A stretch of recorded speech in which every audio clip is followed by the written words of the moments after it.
नमस्कार, मैं हरी। आप देख रहे हैं डिटेल न्यूज झारखंड। आइए जानते हैं झारखंड की प्रमुख खबरों को। अगर आप चैनल में नए हैं तो चैनल को सब्सक्राइब अवश्य कर लें ताकि झारखंड की हर छोटी बड़ी खबर आप तक पहुंचा सकें। चंपाई सोरेन ने एक्स आने की ट्विटर बायो से हटाया जेएमएम का नाम। दरअसल आपको बता दूं, झारखंड के पूर्व मुख्यमंत्री चंपाई सोरेन के बीजेपी में शामिल होने की अटकलों ने जेएमएम में हलचल पैदा कर दी है।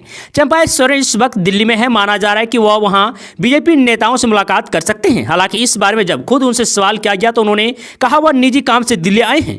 इस बीच एक और बड़ी खबर सामने आई है। दरअसल चंपाई सोरेन अपने एक्स बायो आने की ट्विटर से जेएमएम का नाम हटा दिया है। अब उनके प्रोफाइल पर केवल झारखंड के पूर्व मुख्यमंत्री लिखा हुआ है। ऐसे में उनके बीजेपी में शामिल होने की अटकलें जोर पकड़ती जा रही है। तो क्या सच में चंपाई सोरेन बीजेपी में शामिल हो सकते हैं? और वहीं सबसे बड़ी खबर जो निकल के आ रही है वो यह है कि चंपाई सोरेन 6 विधायकों के साथ बीजेपी में शामिल हो सकते हैं। जिन 6 विधायकों के नामों की चर्चा है उनमें दशरथ गगराई, रामदास सोरेन, चमरा लिंडा, लोबिन हेम्ब्रम और समीर मोहंती शामिल है। चंपाई सोरेन ने जेएमएम छोड़ने के दिए संकेत। कहा, मेरे पास 3 विकल्प है। पहला संन्यास लूं, दूसरा संगठन खड़ा करूं, तीसरा किसी के साथ चला जाऊं। दरअसल आपको बता दूं, झारखंड का पूर्व सीएम चंपाई सोरेन ने जेएमएम छोड़ने के संकेत दिए हैं। उन्होंने सोशल मीडिया साइट एक्स पर लिखा कि पार्टी में मेरा अपमान हुआ है। सीएम रहते बेहतर काम कर रहा था, मुझे हटाया गया। मुख्यमंत्री रहने के बावजूद मुझे बीच कार्यक्रम से बुला लिया गया है। और तो और विधायक दल की बैठक में मुझसे इस्तीफा मांग लिया गया है। आज से मेरे जीवन का नया अध्याय शुरू होने जा रहा है। इसमें मेरे पास 3 विकल्प हैं। पहला राजनीतिक से संन्यास लेना, दूसरा अपना संगठन खड़ा करना और तीसरा इस राह में अगर कोई साथी मिले तो उसके साथ आगे का सफर तय करना। झारखंड के सीएम हेमंत सोरेन बोले, बीजेपी दलों को तोड़ने और विधायकों की खरीद फरोख्त का काम करती है। दरअसल आपको बता दूं, झामुमो की जेएमएम नेता चंपाई सोरेन का पाला बदलने की अटकलों के बीच झारखंड के मुख्यमंत्री हेमंत सोरेन ने रविवार को भाजपा पर विधायकों की खरीद फरोख्त करने और समाज को बांटने का आरोप लगाया है। सोरेन का यह बयान झारखंड मुक्ति मोर्चा आने की जेएमएम के विधायक एवं पूर्व मुख्यमंत्री चंपाई सोरेन के दिल्ली पहुंचने के कुछ घंटों बाद आया है। वहीं आपको यह भी बता दूं कि झारखंड के गोड्डा जिले के एक सरकारी समारोह को संबोधित करते हुए हेमंत सोरेन ने आरोप लगाया है कि भाजपा गुजरात, असम और महाराष्ट्र से लोगों को लाकर आदिवासियों, दलितों, पिछड़े वर्गों और अल्पसंख्यकों के बीच जहर फैलाने और उन्हें एक दूसरे से लड़वाने का काम कर रही है। साथ ही उन्होंने भाजपा पर तीखा हमला करते हुए कहा कि समाज की बात तो भूल ही जाइए, ये लोग तो परिवार और दलों को भी तोड़ने का काम करते हैं। वे विधायकों की खरीद फरोख्त करते हैं। पैसा ऐसी चीज है कि नेताओं को इधर उधर जाने में ज्यादा समय नहीं लगता है। तो वहीं हेमंत सोरेन ने विपक्षी दल आने की बीजेपी पर इल्जाम लगाते हुए कहा कि झारखंड में इस साल विधानसभा चुनाव होना है, लेकिन चुनाव का कार्यक्रम निर्वाचन आयोग द्वारा नहीं बल्कि राज्य में विपक्षी पार्टी भाजपा द्वारा तय किया जाएगा। उन्होंने कहा है कि ऐसा लगता है मानो निर्वाचन आयोग अब संवैधानिक संस्था नहीं रह गया है, क्योंकि इस पर भाजपा के लोगों का कब्जा हो गया है। झारखंड के 3 शहरों को मिलेगी नई इलेक्ट्रिक बसें। दरअसल आपको बता दूं, झारखंड के 3 प्रमुख शहरों में नगर निगम के माध्यम से प्रधानमंत्री ई बस सेवा की शुरुआत की जानी है। आपको बता दूं, इसके तहत राजधानी रांची, धनबाद एवं जमशेदपुर को 100 इलेक्ट्रिक बसें मिलेगी, जिसका संचालन निजी ऑपरेटरों के द्वारा सरकारी दिशा निर्देश में किया जाएगा। आपको बता दूं कि 3 तरह की बसों की खरीदारी प्रस्तावित है। इनमें स्टैंडर्ड, मीडी एवं मिनी बसों का चयन किया गया है। आपको बता दूं, इन बसों के संचालन पर केंद्र सरकार से प्रति किलोमीटर की दर पर सहयोग राशि प्रदान की जाएगी।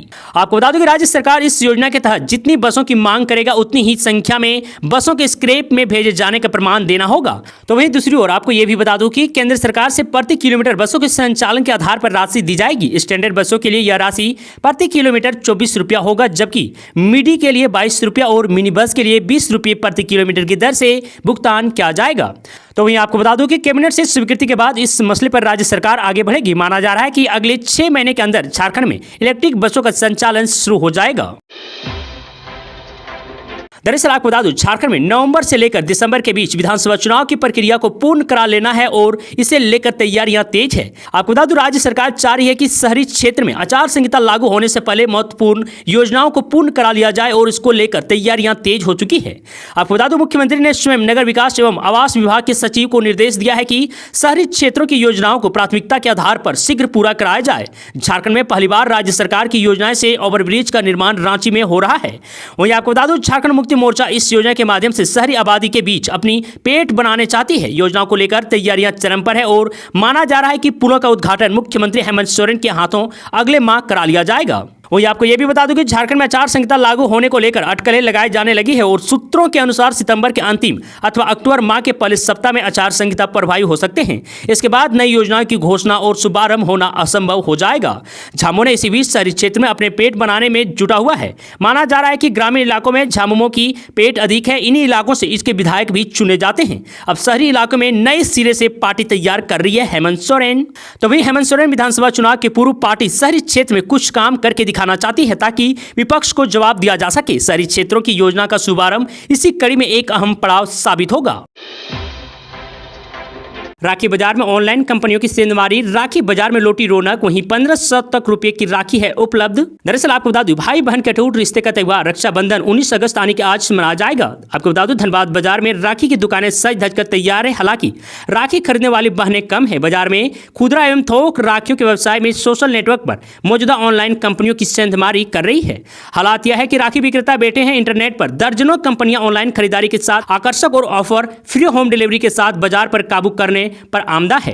ग्राहक भी इन कंपनियों की चमक दमक और आकर्षक ऑफर से लुभाकर जमकर ऑर्डर कर रहे हैं। धनबाद के लोकल राखी व्यवसायियों का व्यवसाय थोड़ी धीमा पड़ गया है।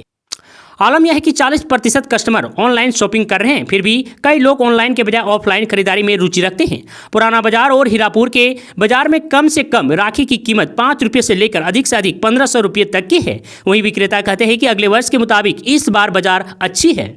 और वहीं दूसरी ओर सरफरा बाजार में चांदी की राखियों की कीमत 500 रुपये से लेकर 15,000 रुपये तक है। वहीं सोने की राखी की बात की जाए तो यह 5,000 रुपये से लेकर 5 लाख रुपये तक है। 2500 से अधिक मरीज बिना इलाज लौटे, 4 की मौत हुई, 41 ऑपरेशन टाल दिए गए हैं।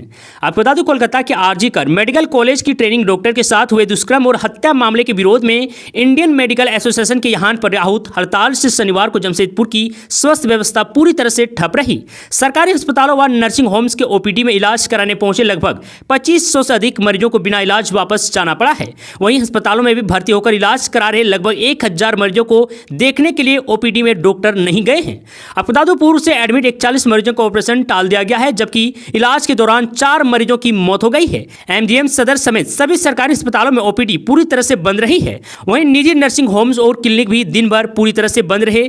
देर शाम निजी क्लिनिक में डॉक्टर्स ने इलाज किया। दूसरी ओर शहर के कॉर्पोरेट अस्पतालों पर हड़ताल का कोई असर नहीं हुआ है और आम दिनों की तरह मरीजों का इलाज हो रहा है। विधानसभा चुनाव से पहले झारखंड में बड़ा फेरबदल, 84 एसएचओ यानी इंस्पेक्टर का हुआ ट्रांसफर। दरअसल आपको बता दूं, राज्य के विभिन्न जिला इकाइयों में पदस्थापित 84 दरोगा इंस्पेक्टर स्तर के पदाधिकारी का तबादला हो गया है। राज्य पुलिस स्थापना परिषद की 16 अगस्त की बैठक में यह निर्णय लिया गया था। आपको बता दूं, इस बैठक में वैसे पदाधिकारियों का तबादला पर निर्णय लिया गया है जो उस जिला या इकाई में 3 वर्ष या इससे अधिक समय तक पदस्थापित रहे हैं। आपको बता दूं, गृह जिला में पदस्थापित पुलिस अधिकारियों का भी यह पदस्थापना हुआ है।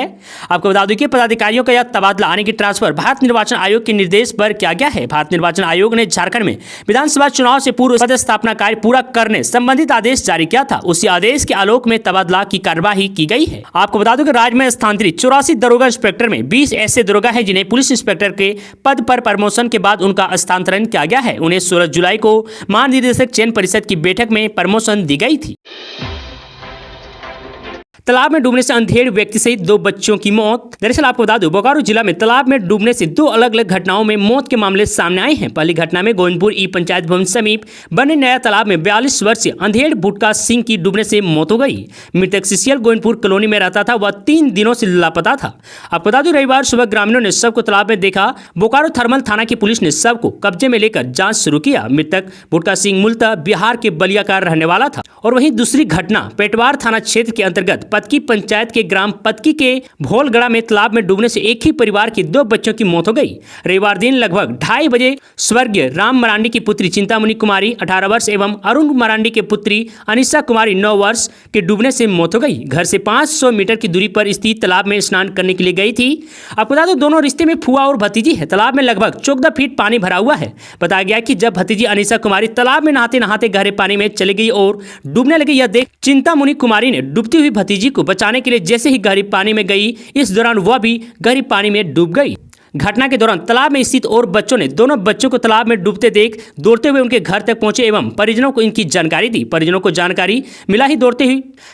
जानकारी मिलते ही दौड़ते हुए तालाब पर पहुंचे एवं काफी मकसद के बाद तालाब से दोनों बच्चों को बाहर निकाला गया एवं तत्काल 108 एम्बुलेंस सामुदायिक स्वास्थ्य केंद्र पेटवार में भर्ती किया गया है, जहां चिकित्सक पदाधिकारी शालिनी कुमारी ने दोनों बच्चों को मृत घोषित कर दिया।